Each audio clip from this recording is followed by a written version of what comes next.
آله وصحبه أجمعين. اللهم صل على حبيبنا محمد وعلى آله وصحبه أجمعين.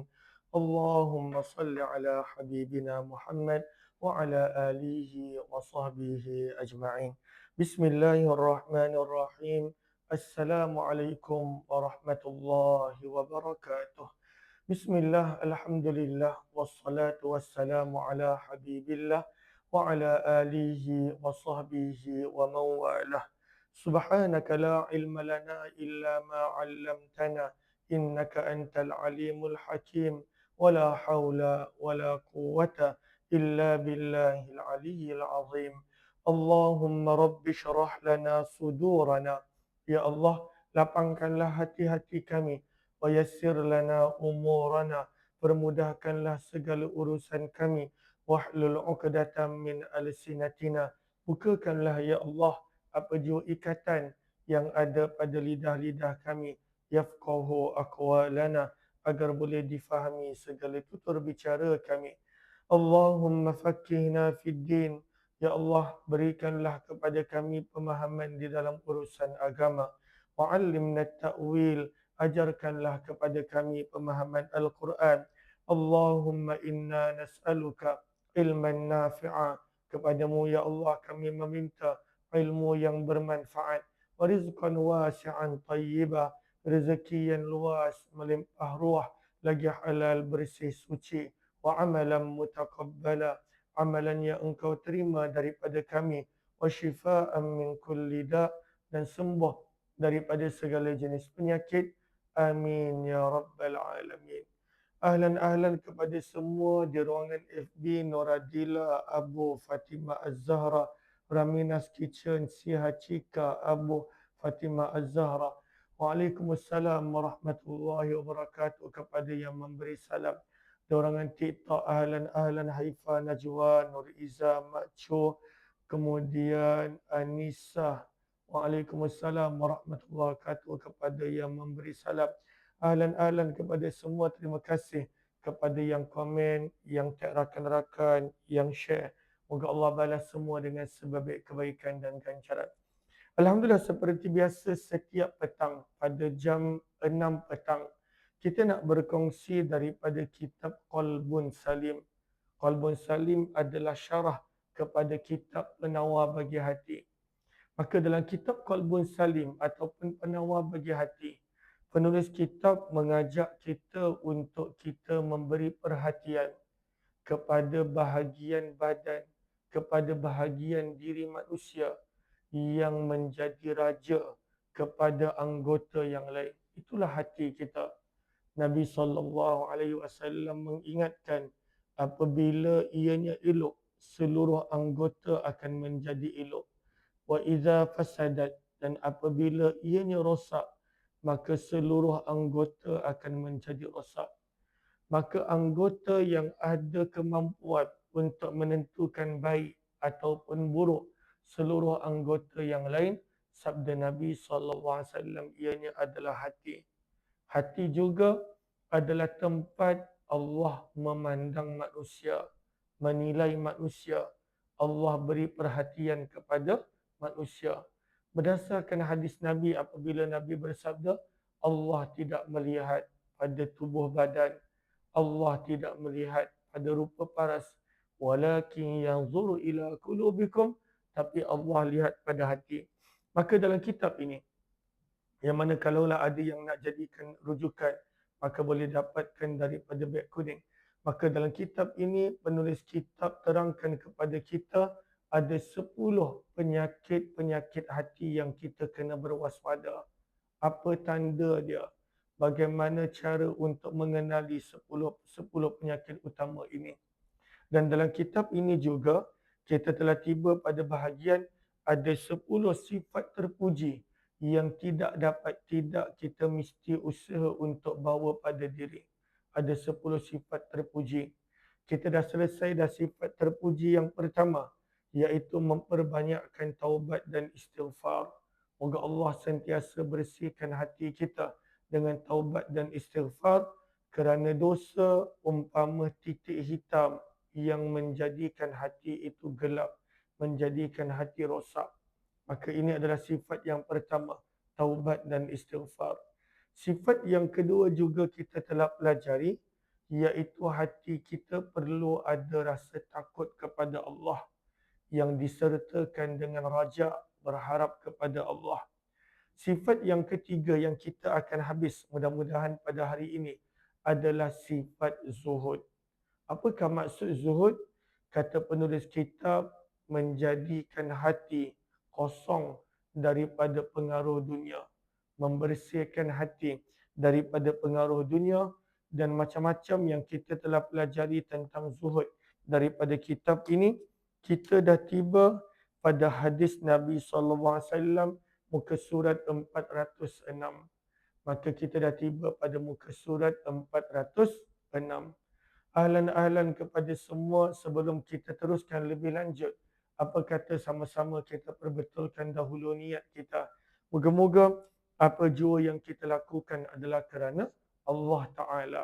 Nawaitu ta'alluma wa ta'lim wa tadhakkura wa tadhkir wa naf'a wal intifa' wal ifadata wal istifadah wal hatta ala tamassuki bi kitabillah وسنة رسول الله صلى الله عليه وسلم والدعاء إلى الهدى والدلالة على الخير ابتغاء وجه الله ومرضاته وكربه وثوابه آمين يا رب العالمين.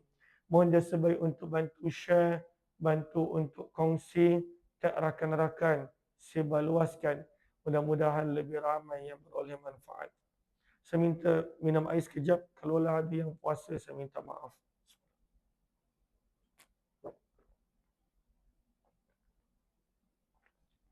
Kata penulis kitab, muka surat 406, semalam kita telah belajar tajuk bahawa zuhud adalah amalan hati. Maka zuhud tidak ada kaitan dengan seseorang itu kaya ataupun miskin. Tak ada kaitan. Ada juga orang yang kaya boleh ada zuhud. Sebagaimana Nabi Allah Daud dan Nabi Allah Sulaiman, kata penulis kitab rahimahullahu ta'ala. Kita dah tiba pada muka surat 406. Kata penulis kitab, Nabi SAW bersabda, muka surat 406 daripada kitab Qalbun Salim. Sabda Nabi SAW, Az-zahadatu fid dunya laysat bitahrimil halal wala ida'atil mal. Sabda Nabi SAW, hadis ini diriwayatkan oleh Imam Tirmizi dan Ibnu Majah. Sabda Nabi SAW, zuhud terhadap dunia bukanlah bererti yang pertama mengharamkan yang halal. Maka itu bukanlah zuhud. Contoh, Allah mengharuskan manusia untuk mempunyai sesuatu kekayaan. Maka bukanlah zuhud bererti mesti haramkan kekayaan tersebut. Oh, saya tak nak ini, saya tak nak ini. Maka bukanlah bererti itu adalah zuhud. Sebab itu kita dah baca apabila dalam beberapa hadis sebelum ini, apabila ada sahabat yang dia tak nak berkahwin, apabila sahabat ada yang tak nak makan daging, apabila ada sahabat yang tak nak ketika itu tidur di atas tempat pembaringan, maka Nabi tegur, itu bukanlah zuhud. Maka dalam hadis ini sabda Nabi, zuhud bukanlah yang pertama mengharamkan benda yang halal. Maka itu bukanlah zuhud. Az-zahadatu fid dunya laysat bitahrimil halal. Yang kedua, sabda Nabi SAW, wala ida'atil mal. Zuhud juga bukanlah mensia-siakan harta. Maka bukanlah ada harta ketika itu disia-siakan. Sebab kadang-kala ada orang yang memang Allah tentukan untuknya harta. Allah tentukan untuknya harta. Maka adakah ketika itu dia tak boleh zuhud? Sebab Allah tentukan memang dia ada harta. Sebagaimana yang ada pada sebahagian Rasul, sebahagian para sahabat radhiyallahu ta'ala anhum. Maka sabda Nabi, orang yang mana ada banyak harta, maka kalaulah dia pilih untuk mensia-siakan harta tersebut, maka itu taklah dipanggil perbuatan zuhud, mensia-siakan harta. Sabda Nabi SAW, "Walakinna az-zahadata fid dunya alla takuna bima fi yadayka awsaqa mimma fi yadillah." Maka apakah zuhud? Allahumma salli ala Muhammad. Sabda Nabi SAW dalam hadis riwayat Tirmizi dan Ibnu Majah ini. Sabda Nabi, dan akan tetapi zuhud adalah bahawa engkau yakin terhadap apa yang ada dalam pemberian Allah, lebih yakin daripada apa yang ada pada tanganmu. Itu zuhud. Kita contohnya ada harta, tapi kita lebih yakin kepada janji Allah berbanding daripada harta yang kita ada, berbanding daripada nikmat yang kita ada, berbanding daripada apa yang mata kita nampak. Itu semua kita tak yakin. Kita lebih yakin kepada Allah. Maka itu zuhud. Maka sabda Nabi adalah seseorang itu apapun keadaannya, ketika mana dia kaya, ketika mana dia miskin, ketika mana dia sihat, ketika mana dia sakit, kebergantungannya di mana?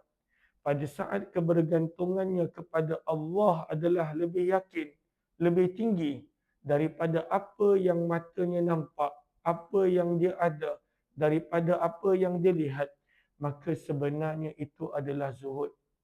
Maka sabda Nabi, "Walakinna az-zahadata fid dunya alla takuna bima fi yadayka awsaqa mimma fi yadillah." Maka zuhud adalah seseorang itu dia langsung tak ada apa-apa keyakinan pada apa yang dia ada. Tak yakin. Maka dia yakin pada apa? Pada apa yang dimiliki oleh Allah. Pada saat seseorang itu dia yakin pada benda yang dunia, maka itu bererti dia tak ada zuhud. Walaupun ketika itu dia berada dalam keadaan miskin, tak ada apa-apa. Ketika mana seseorang itu yakin pada benda dunia, maka ketika itu dia tak ada zuhud. Walaupun ketika itu mungkin dia tidak ada sebarang kuasa.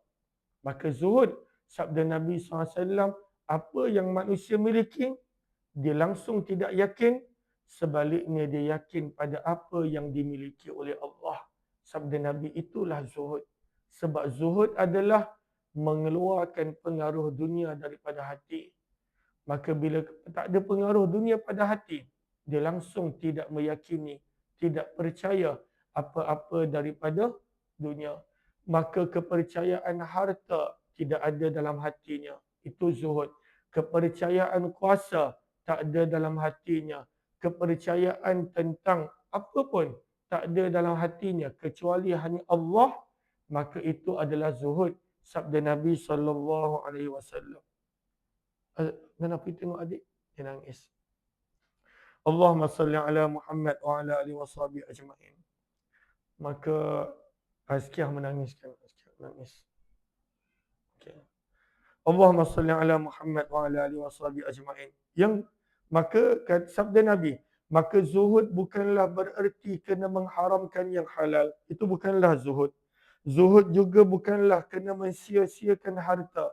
Tapi zuhud sabda Nabi adalah yakin kepada Allah lebih daripada segala-galanya.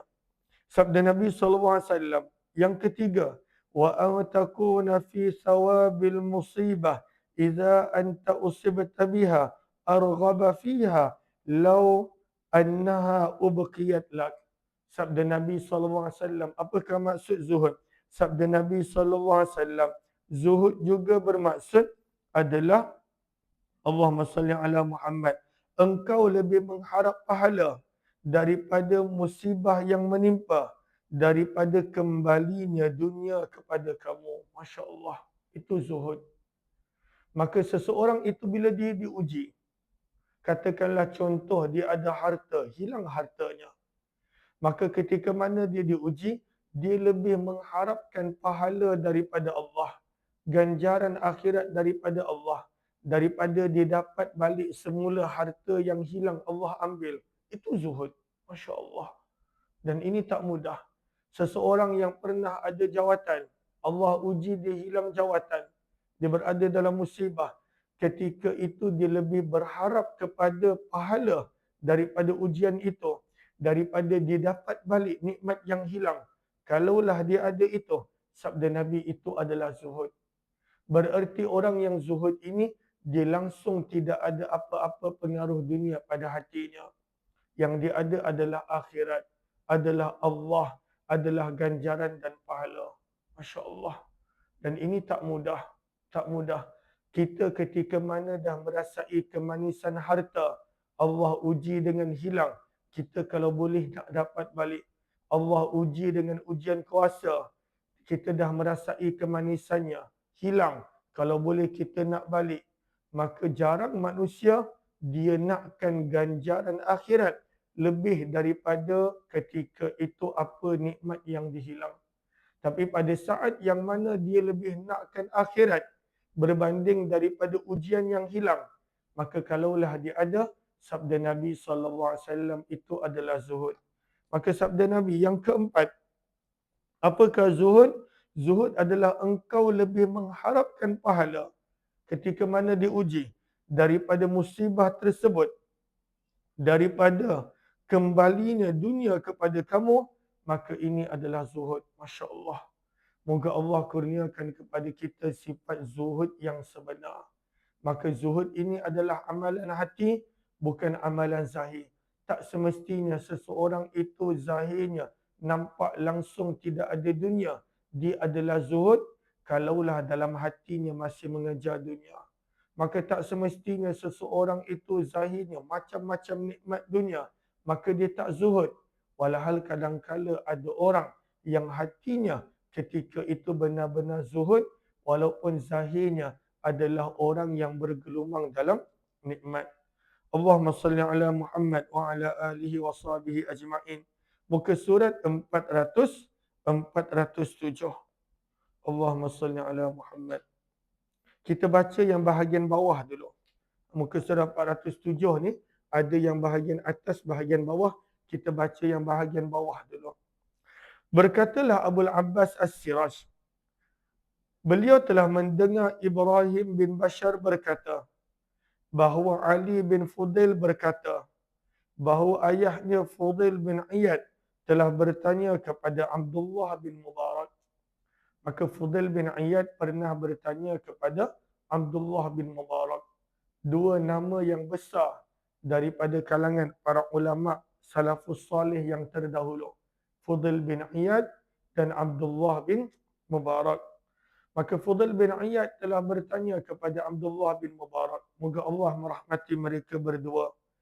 Atata'muruna bizzuhdi wattaqalluli wal bulghah wa naraka ta'ti bil bada'i kaifata. Maka Fudail bin Iyad telah bertanya kepada Abdullah bin Mubarak. Ahlan-ahlan kepada semua yang komen. Terima kasih banyak-banyak Ummi Zaihadi, Haifa Najwa, Kamisa HMS, Fatimah Az-Zahra, Nuradila, ahlan-ahlan semua. Kepada yang baru join, maka mohon jasa baik untuk follow supaya bila kita ada live, maka boleh dapat notifikasi insya-Allah. Maka Fudail bin Iyad bertanya kepada Abdullah bin Mubarak. Maka apakah pertanyaan dia? Dia berkata, wahai Abdullah bin Mubarak, engkau menyuruh kami supaya zuhud. Engkau bercakap tentang zuhud. Engkau bercakap tentang sederhana dalam harta dan hidup ala kadar. Wa naraka ta'ti bil bada'i.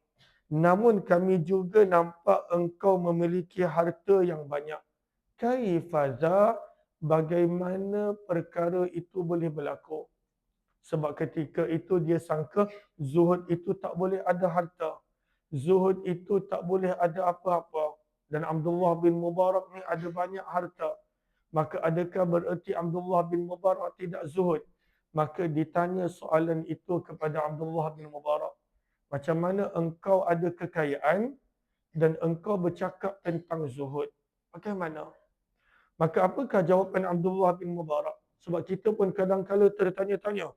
Dia ni tok guru tapi nampak macam banyak harta. Sebab kadang-kala ada tok guru yang keluarga dia memang kaya. Maka bagaimana pada waktu itu dia bercakap tentang zuhud tetapi harta banyak. bercakap tentang zuhud tetapi ada kekayaan. Walhal baru tadi kita baca hadis sabda Nabi, zuhud bukanlah ketika itu seseorang itu mengharamkan benda yang halal. Zuhud juga bukanlah dia kena mensia-siakan harta yang dia ada. Maka itu bukanlah zuhud. Maka ditanya kepada Abdullah bin Mubarak, bagaimana? Tuan ada banyak harta, namun Tuan bercakap tentang zuhud kepada kami. Maka Abdullah bin Mubarak pun menjawab, Ya Aba Ali. Abu Ali adalah gelaran Fudail bin Iyad. Ya Aba Ali, innama af'alu dha li asuna wajhi wa akramu irdi wa asta'inu bihi ala ta'ati rabbi. Maka dia pun berkata, bila ditanya, kenapa dia banyak harta dan bercakap tentang zuhud? Maka Abdullah bin Mubarak menjawab, sesungguhnya aku melakukannya untuk menjaga wajahku daripada keaiban meminta-minta. Maka dia kata, aku ada harta, harta ni tak masuk pun dalam hati. Sebab zuhud adalah jangan kebesaran dunia masuk pada hati. Zuhud adalah menghilangkan pengaruh dunia daripada hati. Maka dia berkata, harta aku yang banyak ini bertujuan yang pertama untuk menjadikan aku tidak berharap kepada makhluk, meminta-minta kepada makhluk. Yang kedua, supaya aku muliakan kehormatanku, tak bergantung, berharap, meminta kepada makhluk. Yang ketiga, harta yang ada ini aku gunakan untuk membantuku dalam ketaatanku kepada Allah. Maka ringkasannya adalah harta itu tak masuk pun pada hatinya. Kebesaran harta, pengaruh harta. Sebab itu kita nampak pada sahabat ada juga yang kaya. Tapi bila Nabi minta sedekah, ada yang sedekahkan setengah harta. Ada yang sedekahkan 1/3 harta. Ada yang seperti Abu Bakar boleh sedekahkan semua harta. Sebab harta itu tidak masuk pada hati dia. Maka apabila ditanya begitu, kata Abdullah bin Mubarak, maka harta itu tidak masuk pada hati kami. Kami ada harta supaya kami tidak meminta-minta kepada makhluk dan dengannya kami tetap mentaati Allah Subhanahu wa taala. Maka daripada kitab Syiaru A'lamin Nubala. Jom kita kembali kepada bahagian atas, muka surat 407. Maka kata penulis kitab, dalam zuhud antara sifat yang kena ada adalah sabar. Kena ada sabar dalam zuhud. Orang yang mana nak mengosongkan pengaruh dunia daripada hati, dia perlu untuk ada sifat sabar. Sebab itu kata penulis kitab, dalam menghadapi kemiskinan, sabar dalam menghadapi kemiskinan adalah permulaan bagi zuhud. Maka seseorang itu takkan boleh ada zuhud kalaulah dia tak ada sabar. Sebab itu nanti selepas ini, sifat keempat terpuji yang kita belajar adalah sabar. Maka seseorang tu tak bolehlah dia kata nak zuhud, tapi sabar tak ada. Maka sabar adalah permulaan bagi zuhud dan juga sifat-sifat baik yang lain. Kata penulis kitab, zuhud dan sifat-sifat terpuji lain pula tidak mungkin sempurna melainkan dengan sabar. Maka sabar ni penting. Sebab itu selepas ini sifat keempat yang kita belajar adalah sabar. Allahumma salli ala Muhammad. Kata penulis kitab, muka surat 408. Memandangkan zuhud, permulaannya adalah sabar. Banyak sifat-sifat terpuji. Tidak mungkin sempurna tanpa sabar. Kata penulis kitab, oleh itu, maka selepas ini kita akan membicarakan tentang sabar. Sifat sabar. Maka kita dah belajar tentang taubat dan istighfar, sifat terpuji pertama. Kita juga telah belajar tentang takut kepada Allah yang disulami dengan berharap kepada Allah, sifat terpuji yang kedua. Kita juga telah belajar pelbagai penjelasan tentang zuhud, sifat terpuji yang ketiga. Maka kata penulis kitab, kebanyakan sifat-sifat terpuji tidak sempurna tanpa adanya sabar, maka sebab itu kita akan belajar sifat terpuji yang keempat, sabar. Namun, sebelum kita baca tentang sabar, muka surat 408, penghujung tentang zuhud, nota kaki 366. Jom kita perhatikan nota kaki 366. Ahlan-ahlan kepada sahabat-sahabat, mohon jasa baik untuk bantu share, bantu untuk kongsi ke rakan-rakan, sebarluaskan. Mudah-mudahan lebih ramai yang beroleh manfaat. Nur Aini Hamid, Haifa, N dan juga Abu Fatimah Az-Zahra, ahlan-ahlan semua. Kata penulis kitab, sebagai kesimpulan, zuhud adalah sikap hati. Ini penulis kitab banyak kali terang. Kita jangan terlalu cepat membuat keputusan. Orang ni banyak harta, maka dia tak ada zuhud. Maka jangan. Sebab zuhud ini adalah sifat hati. Maka tak semestinya zuhud seseorang itu mesti langsung tak ada apa-apa. Maka sebab itu kata penulis kitab, kesimpulan, zuhud adalah amalan hati, sikap hati. Kerana zuhud merujuk kepada menghilangkan pengaruh dunia, menghilangkan kecintaan terhadap dunia daripada bersarang dalam hati. Maka apakah tujuan zuhud? Kita nak hilangkan cinta dunia. Apakah tujuan zuhud? Kita nak menghilangkan pengaruh dunia, yang mana tempat cinta dunia, pengaruh dunia ini adalah hati. Sebab kita dah belajar bahawa antara penyakit-penyakit hati adalah hubbud dunia, cinta dunia. Sebab itu sabda Nabi SAW yang menjadikan umat Islam itu lemah adalah penyakit wahan. Maka apakah penyakit wahan? Cinta dunia. Maka cinta dunia menjadikan orang beriman, orang Islam itu lemah. Cinta dunia menjadikan manusia diuji dengan lalai daripada Allah.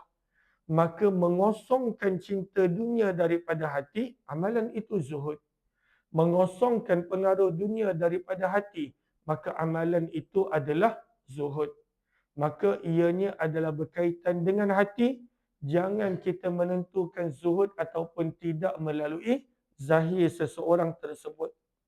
Kata penulis kitab, di mana seorang zahid, orang yang zuhud, tidak memalingkan hatinya kepada dunia dan tidak pula menyibukkan hatinya dengan perkara-perkara dunia. Maka orang yang zuhud ini, dia tidak mengisi cinta dunia pada hati. Dan orang zuhud ini tidak menjadikan hatinya sibuk lalu lalai dengan dunia. Maka itu adalah orang yang zuhud. Hatinya ketika itu hanya tertumpu kepada Allah. Dan ianya taklah mudah. Ianya adalah usaha yang berterusan. Kata penulis kitab, Allahumma salli ala Muhammad. Zuhud merupakan maqam yang tinggi. Kerana zuhud adalah penyebab kepada hati itu cinta Allah. Maka zuhud ini penting. Maka tidak mungkin seseorang itu hatinya cinta Allah, cinta akhirat, apabila hati itu tidak ada zuhud, kosong daripada cinta dunia, kosong daripada lalai dengan sibuk daripada dunia. Maka tanpa zuhud, tidak masuk cinta Allah pada hati. Tanpa zuhud, maka manusia itu tak akan mampu mengawal hatinya daripada lalai dengan mengejar dunia, sibuk dengan dunia. Berkatalah Imam Muhammad bin Idris Asy-Syafi'i rahimahullah, "Alaika bizuhdi, hendaklah kamu berzuhud, fa inna zuhda 'ala zahidi ahsanu minal huliyyi 'ala nahidi." Kerana zuhud bagi orang yang melakukannya adalah lebih baik daripada perhiasan yang dipakai oleh orang yang rupawan. Selalunya orang yang rupawan, orang yang handsome, orang yang cantik, bila dia pakai aksesori yang cantik akan nampak lagi indah. Maka apakah yang mengindahkan hati, mengelokkan hati, menghiasi hati, mencantikkan hati? adalah apabila manusia itu kosongkan cinta dunia daripada hati. Itulah zuhud. Apabila manusia itu kosongkan hati daripada pengaruh dunia, daripada lalai dengan dunia, dan itulah zuhud. Sebab kalaulah tidak, apabila cinta dunia masuk pada hati, maka hati yang bernilai itu akan menjadi lalai, lalu sepatutnya mengejar cinta Allah, maka dia mengejar dunia yang sementara. Maka ini adalah sifat yang ketiga. InsyaAllah esok kita mula masuk pada sabar, insyaAllah. Terima kasih semua sahabat yang komen, yang tag rakan-rakan, yang share, yang bagi gift. Moga Allah balas semua dengan sebaik kebaikan dan ganjaran. Sehari kita ada 3 kali live sepatutnya. Namun hayati Quran. Dah banyak hari kita tak sempat buat. 8.30 pagi hayati Quran. 6 petang penawar hati. Dan 11 malam sirah Nabi, insyaAllah. Terima kasih semua. Kamisah HMS, Fatimah Az-Zahra, Abu di ruangan FB, di ruangan TikTok Hayati Salih, Nur Aini Hamid, Cik Rahmah, Zakaria Zamri, Haifa Najwa, Rahmah Osman Makcu, Nur Aini Hamid, Nur Izzah serta Ummi Zayhadi. Rosni Hassan, terima kasih banyak-banyak. Terima kasih yang komen, yang share di Pamiko Marda WKN. Kita jumpa dalam kuliah maghrib buat yang berkelapangan, insyaAllah.